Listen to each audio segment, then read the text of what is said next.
لكن بعد مرور 20 سنة على الحملة الفرنسية ظهر لنا كده جنرال فرنسي اسمه لولوريان. قال لك القبة دي بتاعتي، دي أثر قومي فرنسي.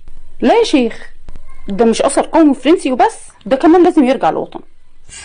معلش معلش معلش معلش معلش معلش. فقال لك لا بقى، الحق لازم يرجع لاصحابه. فخد بعضه وخد شوية أدوات معاه كده زي الأزميل والمناشير والبارود، واتحرك على اسكندرية، ونزل على الوالي ساعتها محمد علي باشا. أصل لازم الموضوع كده يبقى رسمي، محبوش يخالفوا القانون أبدا الفرنساويين دول. المهم إنه أقنع الوالي إنه عايز يعمل حفاير في طيبه، مش عشاني والله، دي عشان مصر يا حبيبي. فمحمد علي باشا بصله كده وراح أصدر له فرمان علشان يسهل له السرقة، قصدي الحركة. وفعلا نزل على الأقصر اللي كان بينها وبين دندرة حوالي 50 كيلو تمويه بقى وكده. وأول ما وصل الأقصر خد بعضه على دندرة وبدأ الشغل.